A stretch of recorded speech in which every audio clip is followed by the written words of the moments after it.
नमस्कार, बहुत स्वागत है आप सभी का प्रदेश के नंबर 1 न्यूज चैनल जी राजस्थान में। आप देख रहे हैं 5 का पंच और मैं हूं आपके साथ कशिश। तो देखिए, अजमेर आए प्रधानमंत्री मोदी ने कांग्रेस पार्टी पर तीखा प्रहार किया। पीएम ने जनसभा को संबोधित करते हुए कहा कि कभी कांग्रेस आईएनसी यानी कि इंडियन नेशनल कांग्रेस थी, लेकिन अब आईएनसी नहीं बची है। अब वो आईएनसी की बजाय एमएमसी यानी कि मुस्लिम लीगी माओवादी कांग्रेस हो चुकी है। मुस्लिम लीग ने देश को बांट दिया था और आज कांग्रेस भी वही कर रही है। माओवादी भारत की समृद्धि, हमारे संविधान और हमारे सफल लोकतंत्र से नफरत करते हैं और ये घात लगाकर हमला करते हैं। और कांग्रेस भी अब घात लगाकर देश को बदनाम करने की कहीं भी इसके लिए घुस जा रही है। प्रधानमंत्री मोदी ने हाल ही में दिल्ली में हुए दुनिया के सबसे बड़े एआई समिट का जिक्र करते हुए ये बात कही। दुनिया भर के देशों के राष्ट्रपति, प्रधानमंत्री, मंत्री और बड़े बड़े कंपनियों के कर्ता धर्ता जो थे वो एक ही छत के नीचे वहां पर इकट्ठा हुए थे। तो हताशा और निराशा में डूबी और लगातार हार के सामने करती हुई थक चुकी कांग्रेस ने देश को बदनाम करने की कोशिश वहां पर की। मोदी ने यह भी कहा कि कांग्रेस पूरे देश में लगातार हार रही है और गुस्से में वो इसका बदला भारत को बदनाम करके ले रही है। अब प्रधानमंत्री ने कांग्रेस पर देश की सेनाओं को भी कमजोर करने का आरोप लगाया। राजस्थान कांग्रेस के कद्दावर नेताओं ने अब पीएम के आरोपों पर पलटवार करना शुरू कर दिया है। तो वहीं पूर्व सीएम अशोक गहलोत ने एक्सपर्ट टेक्स्ट किया, पोस्ट किया और लिखा कि अजमेर में प्रधानमंत्री नरेंद्र मोदी की ओर से कांग्रेस पर की गई टिप्पणी उनकी राजनीतिक हताशा का प्रतीक है। और जिस विचारधारा ने आजादी की लड़ाई में नाखून तक नहीं कटवाया, उनका गौरवशाली इतिहास वाली कांग्रेस पर देश बांटने जैसे आरोप लगाना न केवल हास्यास्पद है बल्कि वैचारिक दिवालियापन का प्रमाण है। उधर खासियाबाद ने भी आरोप लगाया कि देश के वास्तविक मुद्दों से ध्यान भटकाने के लिए ऐसी बातें कही गई हैं। आप हमें दिन भर गाली देते हो, लेकिन जनता 11 साल का हिसाब मांग रही है। तो आज 5 का पंच में इसी मुद्दे पर हम चर्चा करेंगे। पीएम बोले कांग्रेस घाती, आईएनसी बनी एमएमसी।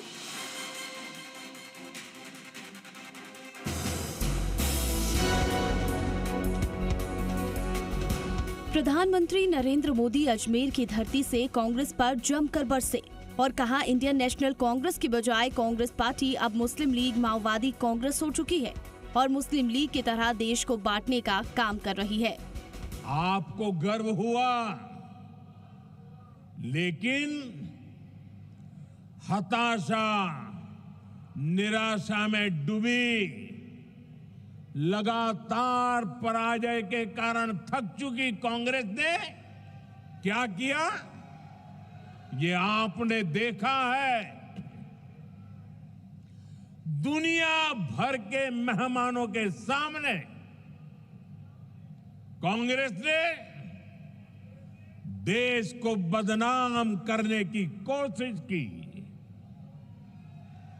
इन्होंने विदेशी मेहमानों के सामने देश को बेइज्जत करने के लिए पूरा ड्रामा किया। साथियों, कांग्रेस पूरे देश में लगातार हार रही है और गुस्से में वो इसका बदला वो भारत को बदनाम करके ले रही है। प्रधानमंत्री मोदी ने कहा, जिस तरह माओवादी घात लगाकर हमला करते हैं, उसी तरह कांग्रेस भी घात लगाकर देश को बदनाम करने के लिए कहीं भी घुस जाती है। कांग्रेस के ऐसे कुकर्मों को देश कभी माफ नहीं करेगा। देश की सेनाओं को कमजोर करना कांग्रेस की पुरानी आदत रही है। साथियों, बीते 11 वर्षों में भारत की सेना ने हर मोर्चे पर आतंकियों पर, देश के दुश्मनों पर करारा प्रहार किया। हमारी सेना हर मिशन, हर मोर्चे में विजयी रही। सर्जिकल स्ट्राइक से लेकर ऑपरेशन सिंदूर तक वीरता का लोहा मनवाया। लेकिन कांग्रेस के नेताओं ने इसमें भी दुश्मनों के झूठ को ही आगे बढ़ाया। मोदी ने आरोप लगाया कि देश और राजस्थान ने कांग्रेस के कुशासन को करीब से अनुभव किया है। यहाँ जितने भी दिन कांग्रेस की सरकार रही, वो भ्रष्टाचार करने और आपसी लड़ाई में ही उलझी रही। कांग्रेस पर बरसे पीएम। कांग्रेस ने किसानों को हमेशा धोखा दिया, दशकों तक सिंचाई परियोजनाओं को लटकाए रखा। राजस्थान के किसानों को बहुत नुकसान हुआ। ईआरसीपी परियोजना को कांग्रेस ने फाइलों में उलझा कर रखा। बीजेपी की डबल इंजन की सरकार ने स्कीम को धरातल पर उतारा। हमारी सरकार ने नदियों को जोड़ने का काम किया। डबल इंजन की सरकार किसानों के हित के लिए प्रतिबद्ध है। झालावाड़, बारां, कोटा, बूंदी में पानी के परियोजनाओं पर काम शुरू। राजस्थान सूरज की ताकत से समृद्धि कमाने वाली धरती बन गया। छत पर सोलर पैनल लगाने के लिए सरकार 78,000 रुपए की सहायता दे रही है। तो वही कांग्रेस ने पीएम मोदी के बयान पर पलटवार किया है। साथ ही आरोप लगाया कि देश के असल मुद्दों से ध्यान बांटने के लिए ये बयानबाजी की जा रही है।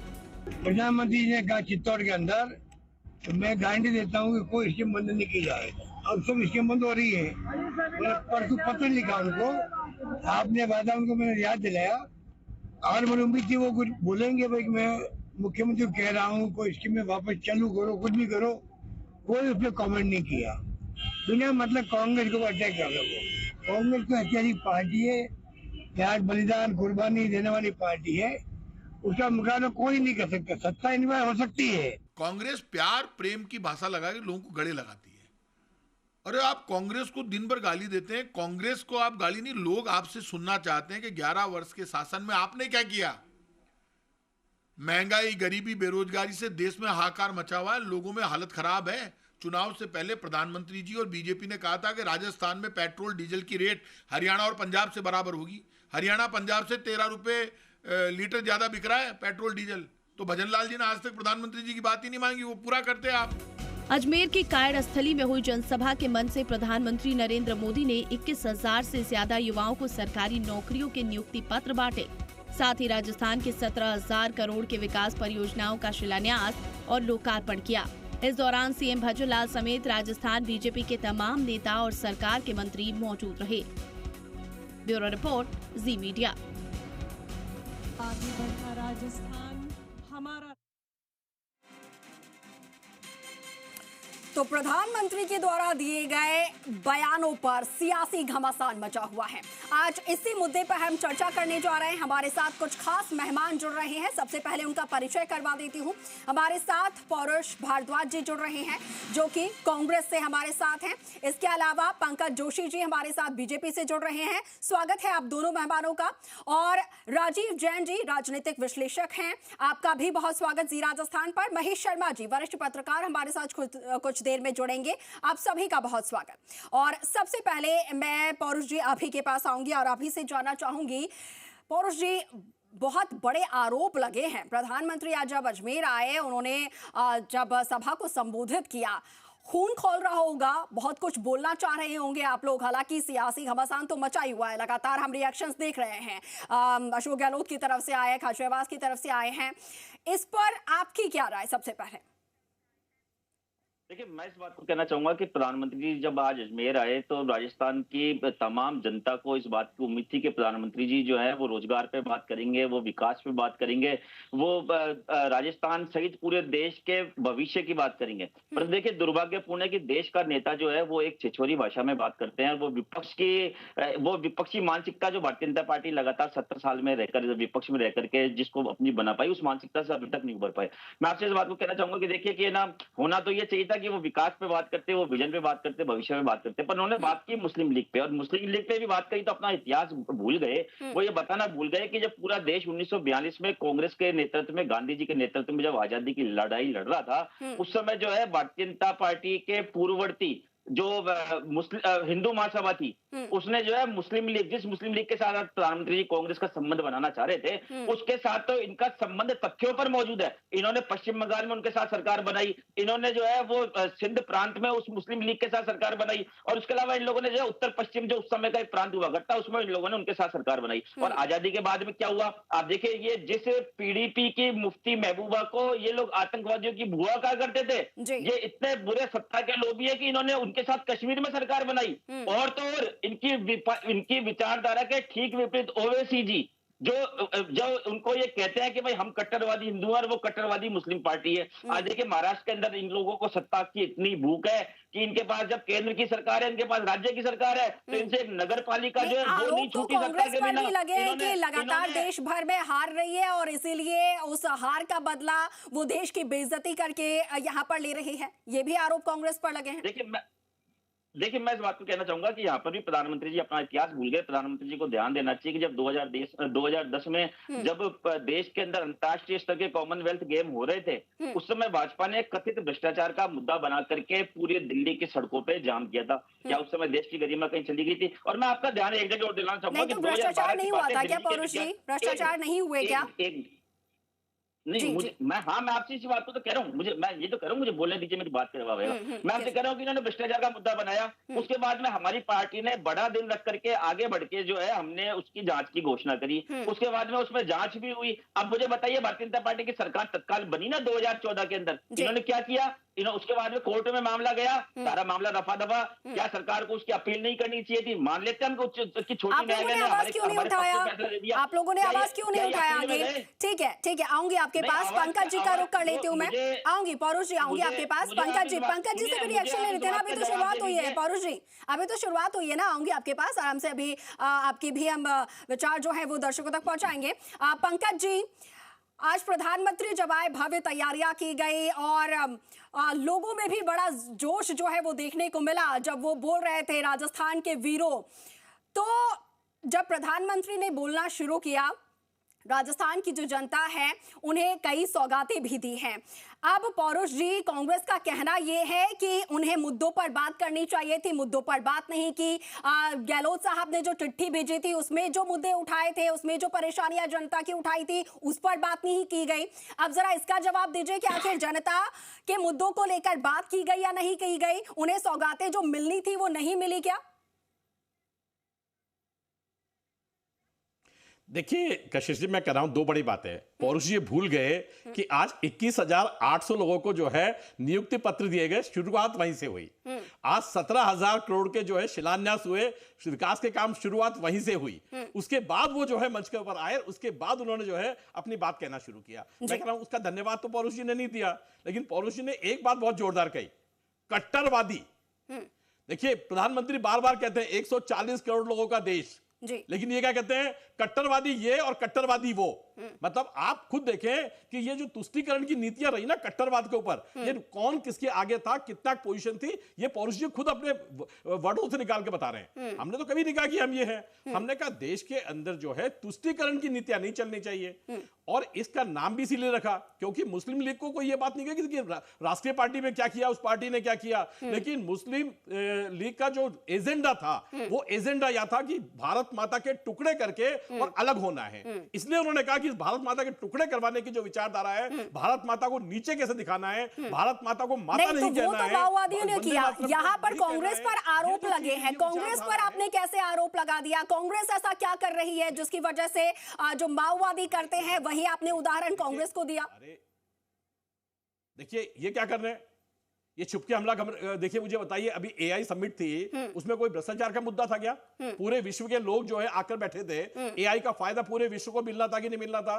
वसुदेव कुटुंबकम की बात हो रही थी कि नहीं हो रही थी? उसमें तो सबको फायदा मिल रहा था ना, टेक्नोलॉजी का सबको फायदा मिल रहा था। ये तो नहीं मिल रहा था कि बीजेपी को मिलेगा, कांग्रेस को नहीं मिलेगा, मुस्लिम को मिलेगा, हिंदू को नहीं मिलेगा। ये तो टेक्नोलॉजी की बात हो रही थी ना। मुझे बताइए वहां छुप करके जाकर के आपने जैसा कृत्य किया, अच्छा था क्या दिखाने के लिए? ठीक है, इस पर मैं जवाब लूंगी पौरुष जी से, इस पर जवाब लूंगी। एक बार आगे बढ़ते हुए मैं राजीव जी का रुख कर लेती हूं।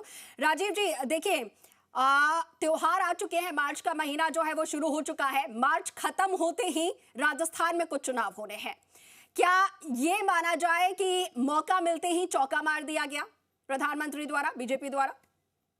देखिए कशिश, बिल्कुल सही बात है। प्रधानमंत्री आज बिल्कुल आक्रामक मूड में थे और उन्होंने विकास की सौगातें तो दी और कुछ परियोजनाओं का वो भी हुआ उद्घाटन वगैरह, लेकिन सबसे बड़ा जो सियासी हमला उन्होंने कांग्रेस पे किया कि राजस्थान में कांग्रेस और भाजपा का विरोधी कांग्रेस मुख्य दल है, तो उस पर बड़ा तीखा जो प्रहार किया, उसको लेके कहीं कांग्रेस में खलबली मची है। और जैसा आपने कहा, आने वाले समय में यह पंचायत और स्थानीय निकाय के चुनाव में सियासत गरमाई रहेगी, तो उसमें कहीं ना हवा दी उन्होंने अपनी पार्टी। भाजपा के सबसे बड़े नेता हैं, लोकप्रिय नेता हैं प्रधानमंत्री, निश्चित तौर पर अपनी पार्टी को भी मतलब कहीं ना कहीं एक बूस्ट किया, उसको मतलब कहीं आगे लाने का काम किया। और कांग्रेस को मतलब जिस आक्रामक तरीके से उस पर हमला बोला, उसको कहीं कांग्रेस को खड़ा करने की कोशिश की। और जहाँ AI उसका मतलब जो अभी तक चीज है, वो उस पर कांग्रेस उभर नहीं पा रही है। जिस तरीके से वहां जो प्रदर्शन और अर्धनग्न होकर जो प्रदर्शन किया, दुनिया भर के लोग आए थे, तो उससे कहीं ना कांग्रेस की छवि पे भी जो धक्का पहुंचा था, उसको प्रधानमंत्री ने आपकी सभा में मतलब पूरे जोर शोर से उछाला कहीं ना कहीं।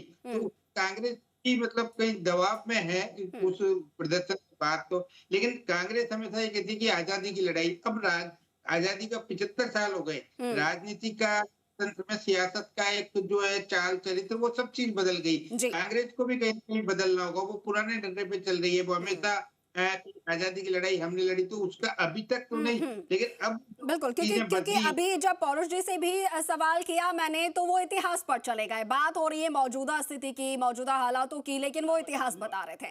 ठीक है, आऊंगी आपके पास। अब मैं महेश जी की तरफ मैं रुक कर लेती हूँ। महेश जी, अगर यहाँ पर पत्रकारिता के चश्मे से देखें, तो आज जो प्रधानमंत्री द्वारा बड़े आरोप यहाँ पर लगाए गए कांग्रेस पर, जो बयान दिया गया, उसे आप किस तरीके से देखते हैं? क्या मायने इसके?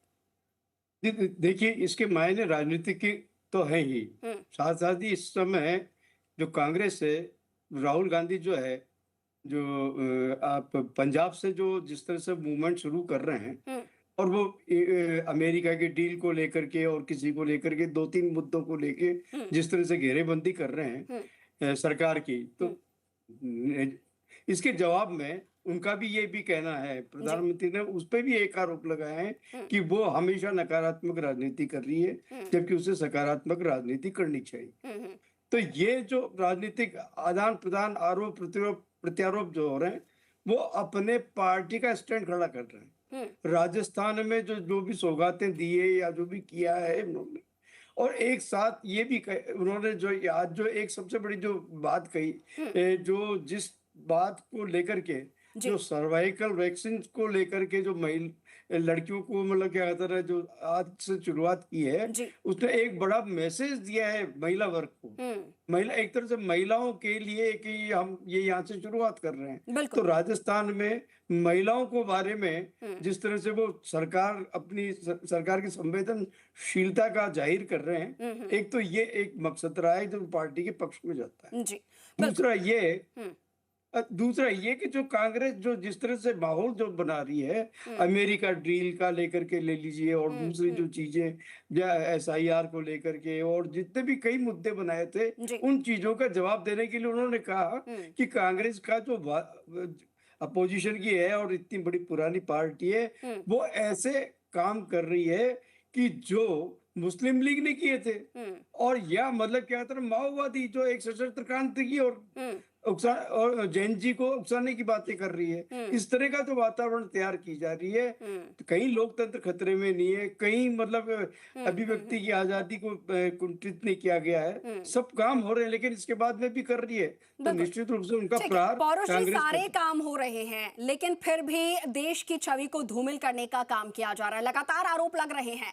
अब जरा बताइए पौरुष जी कि अगर घर में कोई नाराजगी होती है, घर के सदस्यों से कहीं पर कमी रह जाती है, तो बैठकर आराम से बात की जाती है, या फिर बाहर से जो मेहमान आ रहे हैं उनके सामने तांडव किया जाता है?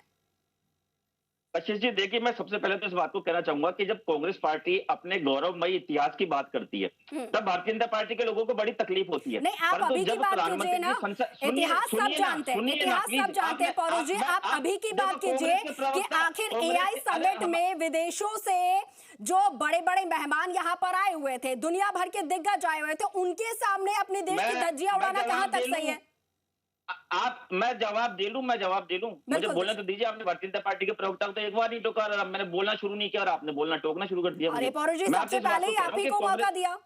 अब बताइए आपने भारतीय जनता पार्टी के प्रवक्ता बोल रहे थे, विश्लेषक बोल रहे थे और मैंने बोलना शुरू किया, आपने मुझे टोकना शुरू कर दिया। रुकिए ना, मैं आपसे कह रहा हूँ इस बात को कि हम जब अपने गौरवमय इतिहास की बात करते हैं तो लोगों को तकलीफ होती है और भारतीय जनता पार्टी के नेता प्रधानमंत्री जी संसद में खड़े होकर देश के गौरवमयी नेता पंडित जवाहरलाल नेहरू की आलोचना करते हैं तब किसी को तकलीफ नहीं होती। अब मैं आपके सवाल के जवाब पे आता हूँ। भैया आप कह रहे हैं कि साहब जो सरकार की नीतियों का विरोध करना देश को शर्मसार करना हो गया, तो मेरा सवाल वापस है कि 2010 में जब कॉमनवेल्थ हो रहे थे तो क्या भारतीय जनता पार्टी देशद्रोही थी कि पूरी दिल्ली की सड़कों पे कांग्रेस की पार्टी की सरकार के खिलाफ प्रदर्शन कर रही थी? और 2012 में जब दिल्ली के विज्ञान भवन में आर्थिक विकास परिषद के मुद्दे पर पूरे संसार के प्रतिनिधि आए हुए थे तब भारतीय जनता पार्टी के आज के सहयोगी जेडीयू के एक कार्यकर्ता ने जाके तत्कालीन प्रधानमंत्री जब भाषण दे रहे थे तब वहां पे जाकर के अपनी शर्ट उतार करके खड़े हो गए थे और उनको जब पुलिस ने अरेस्ट किया तो पीएमओ से वहां फोन गया, बोले कि देश में लोकतंत्र है, देश में तानाशाही नहीं है, देश के हर नागरिक को अधिकार है कि सरकार की नीतियों की आलोचना करे। कोई और कुएं में कूदेगा तो आप भी कूदेंगे, कोई और कुएं में कूदेगा तो अभी पीछे पीछे कूदेंगे क्या पौरुष जी?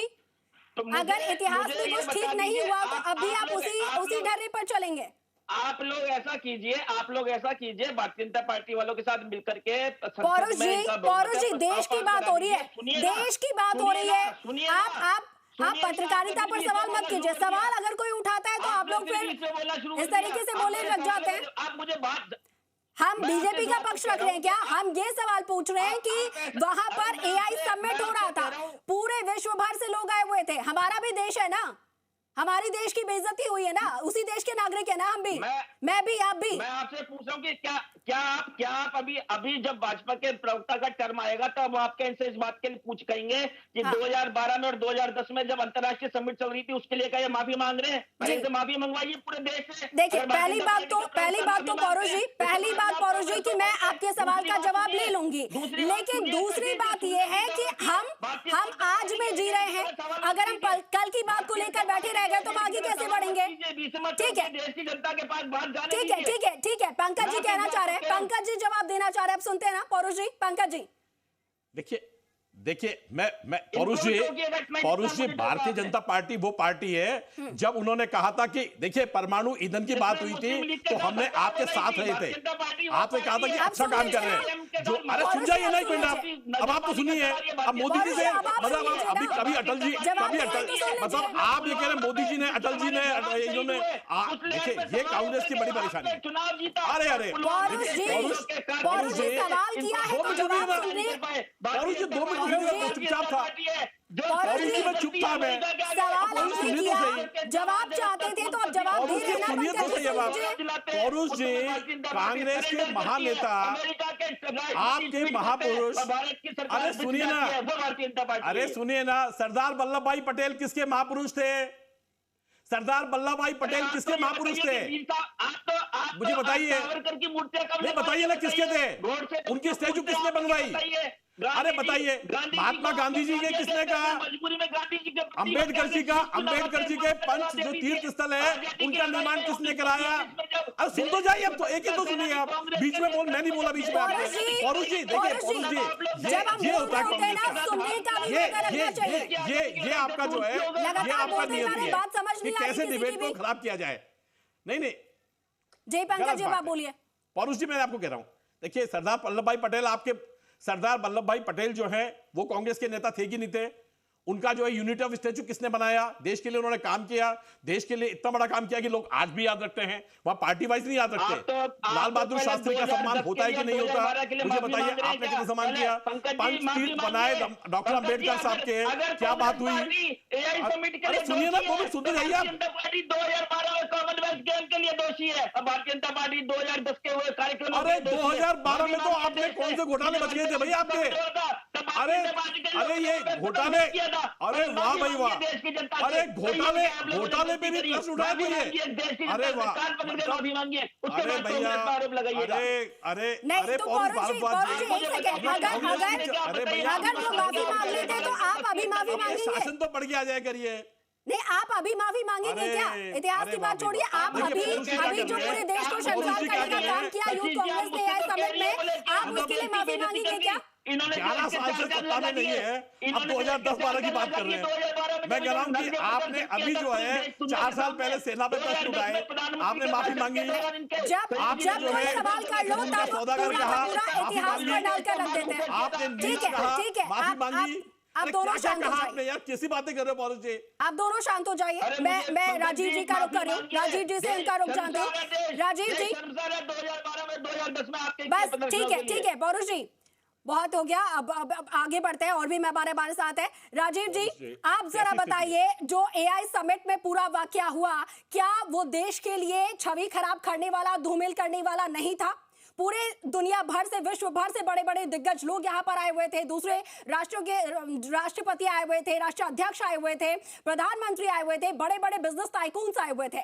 उनके सामने टी शर्ट उतार कर खड़े रहना, ये कहाँ की वाहवाही होती है?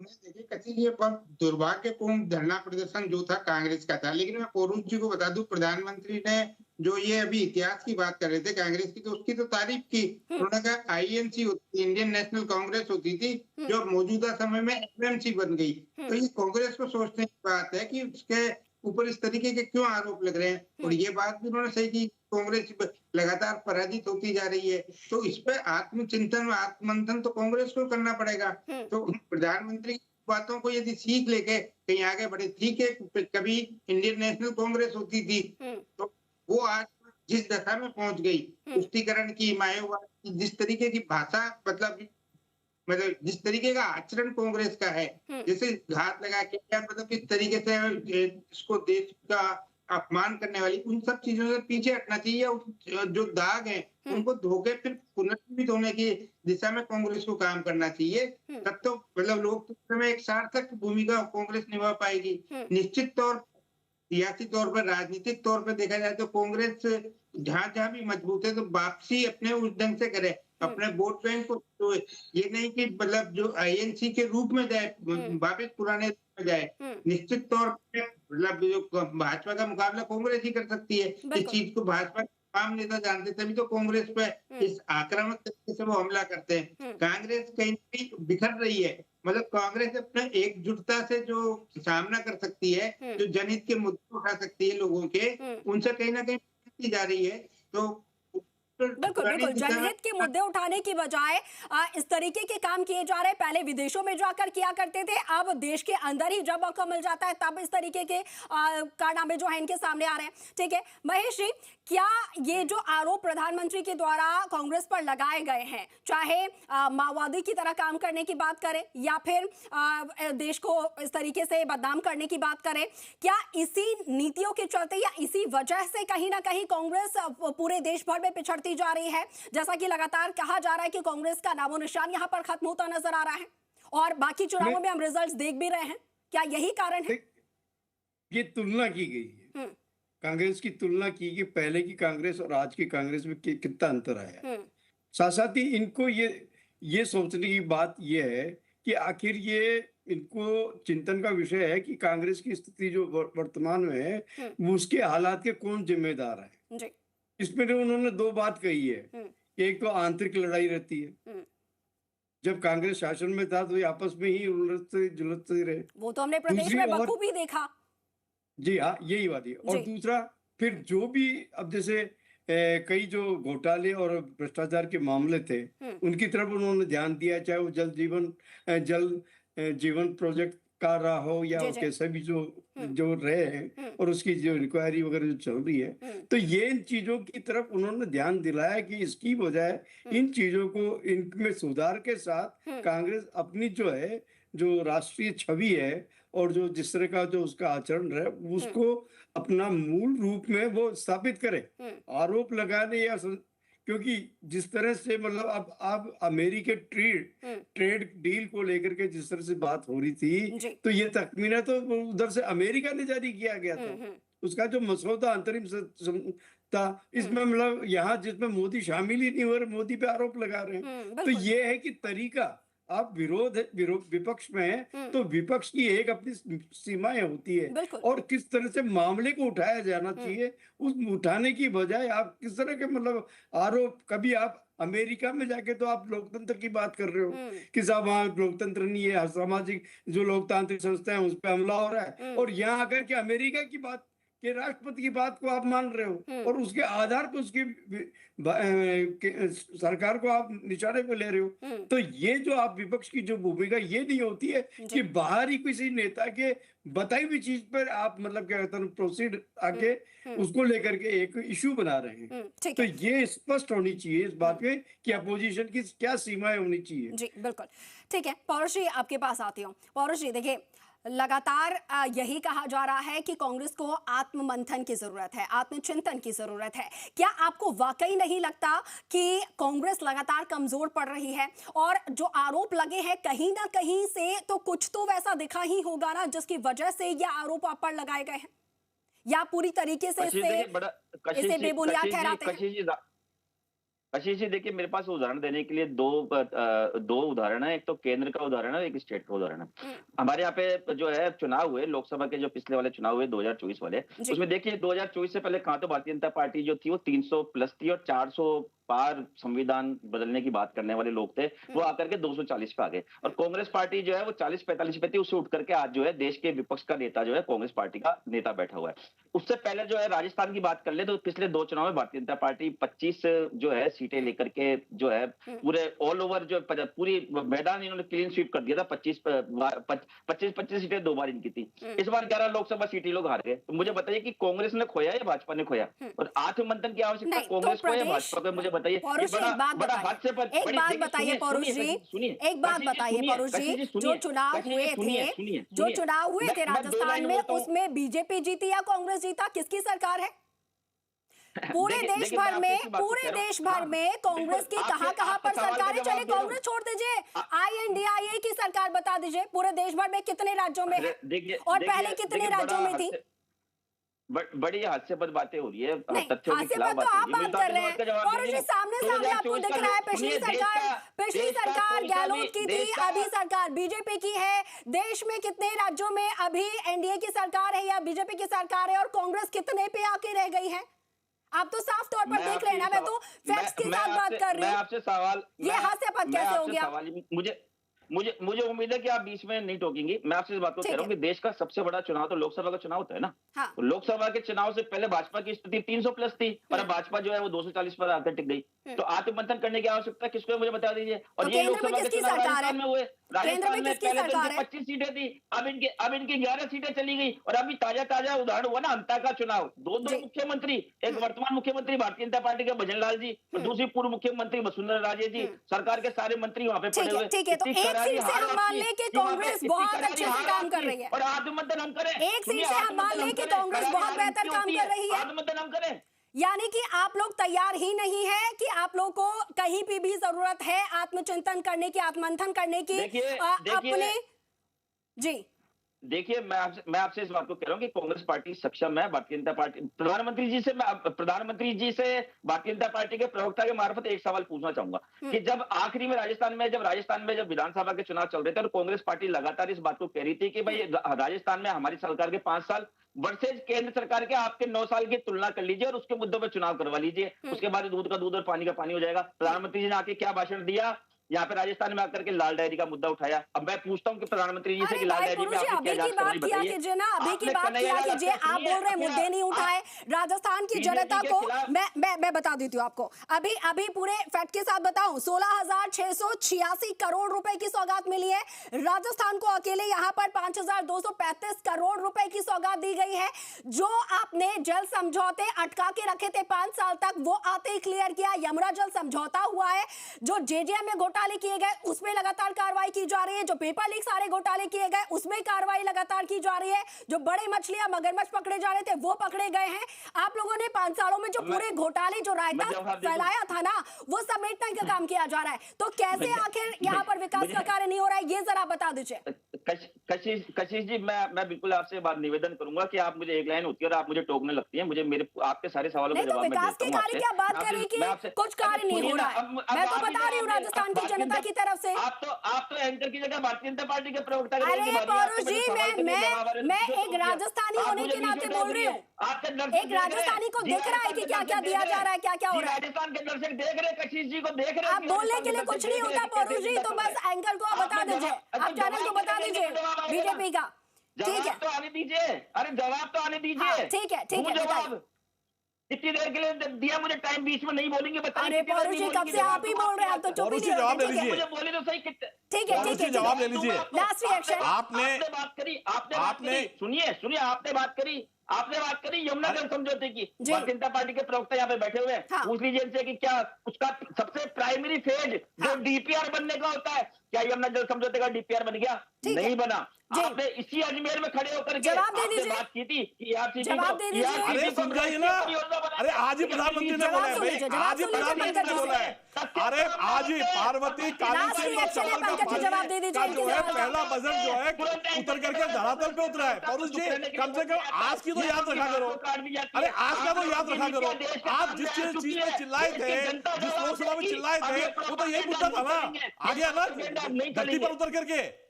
मुझे बताइए सबसे ज्यादा फायदा किसको होगा? इससे पहले जो है जल मंत्री आए थे, जवाब दे रहे तो आपको सुनना नहीं है। कोई चीज को अरे भाई सुनिए, पौरुष जी जवाब सुन लीजिए। कोई काम आता है? जवाब कोई नहीं दे रहा है पौरुष जी, ना तो आप आने पौरुष जी 2 मिनट जवाब सुन जाएंगे। नहीं सुनेंगे, नहीं सुनेंगे। अरे पौरुष जी 2 मिनट आप जब जवाब दे रहे हैं तो वो नहीं सुनेंगे, जब फैक्ट्स बताया जाता है वो नहीं सुनते। पौरुष जी 2 मिनट तो सुन लीजिए आप। अरे पौरुष जी आपके युवराज की कहानी सुना दूंगा, 1 मिनट लूंगा खाली। आपके युवराज ने अमेठी में कहा था कि मैं 5 साल में जो है यहां पर जो है एक फूड कोर्ट बना दूंगा। 5 साल में जमीन अलॉट नहीं हुई, 14 में सरकार चले गई, उसके बाद मौका ही नहीं आया, अमेठी में नंबर ही नहीं आया। हालत देखिए आप, तो मुझे हालत ये होनी चाहिए कि कम से कम दोबारा तो कर सके। तो मैं आपको कह रहा हूं कि ये स्थितियां जो है आप लोकसभा में क्या लेके आए थे, आज उसका काम हो रहा है कि नहीं हो रहा? चुनाव कैसे हारने वाले हैं, अरे बात का जवाब दे दीजिए। आखिरी में आपने क्या घोटाला किया प्रधानमंत्री जी? ठीक है। आरोप प्रत्यारोप का ये जो सिलसिला आप लोगों का कभी नहीं थमने वाला है। आप सभी मेहमानों का बहुत बहुत शुक्रिया। पौरुष जी, पंकज जी, राजीव जी हमारे साथ जुड़े थे, और इसके साथ ही हमारे और वरिष्ठ पत्रकार महेश शर्मा जी हमारे साथ जुड़े थे। आप सभी का बहुत बहुत शुक्रिया हमारे साथ जुड़ने के लिए। तो देखिए, प्रधानमंत्री प्रदेश में आए, बड़ी सौगातें दी, लेकिन साथ के साथ कांग्रेस पर आरोप भी उन्होंने कुछ लगाया कि आईएनसी अब एमएमसी बन गई। उसी को लेकर सियासी घमासान मचा हुआ है। लेकिन विकास की बात हो रही है तो लगातार जो जनता है वो बोलती भी नजर आ रही है कि विकास की जो बातें हैं वो चल रही है, विकास हो रहा है। अब देखना ये होगा कि इसके जो सियासी मायने हैं प्रधानमंत्री के बयान के, वो कहां तक यहां पर आगे जाती है। चलिए, तो इसी के साथ आज का पंच में इतना ही, लेकिन आप बने रहे प्रदेश के नंबर 1 न्यूज चैनल जी राजस्थान के साथ। नमस्कार।